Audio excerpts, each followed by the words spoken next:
Les Rambolitains sont très actifs dans la chasse au trésor et une chasseuse, Gaëlle, vient de proposer comme lieu final de la chasse, comme tombeau de Miss Liberty, le palais du roi de Rome à Rambouillet. Laissez-moi vous présenter tout d'abord la famille Napoléon, les 4 Napoléons, comme disent certains historiens, qui animèrent la vie politique de la France pendant tout le XIXe siècle.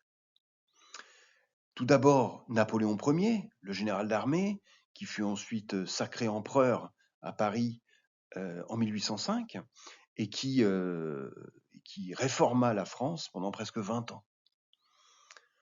Napoléon Ier est mort en exil à Sainte-Hélène et son corps fut rapatrié en France 20 ans ou 30 ans plus tard, et aujourd'hui sa dépouille est aux Invalides.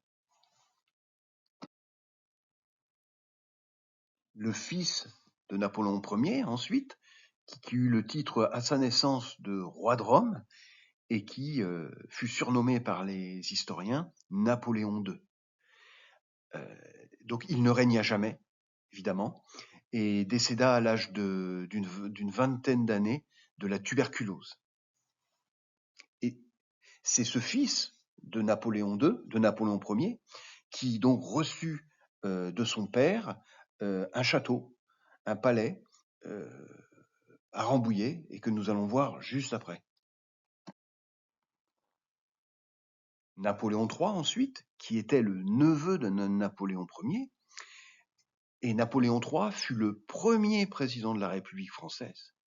Et 3 ans après son élection, il fit un coup d'État dans Paris et dans toutes les grandes villes de France, et pour mettre en place un régime qu'il appellera le Deuxième Empire.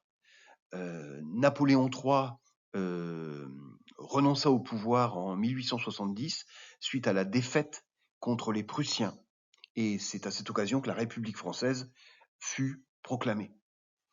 Napoléon III est enterré en Angleterre puisqu'il a terminé sa vie en exil. Enfin, pour terminer, Napoléon IV, qui eut le titre de prince impérial, donc qui était le fils de Napoléon III. Et le destin de ce fils est assez tragique, puisqu'il ne régna jamais, dans la mesure où son père avait été parti en exil et renoncé au pouvoir. Il s'exila lui-même en Angleterre, il entra dans l'armée anglaise et il décéda à l'âge de 24 ans pendant un combat en Afrique du Sud aux côtés de l'armée anglaise.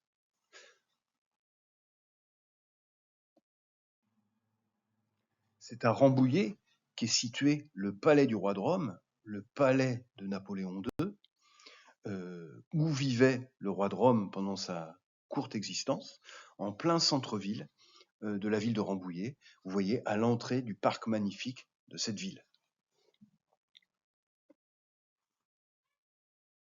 Voici une photographie de l'entrée du palais du roi de Rome, en plein centre-ville de Rambouillet.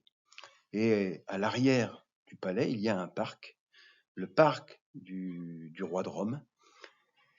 Mais ce n'est pas dans ce parc qu'est enterrée Miss Liberty, pour une raison toute simple, c'est que le lieu du tombeau de Miss Liberty est un endroit ouvert au public 24 heures sur 24.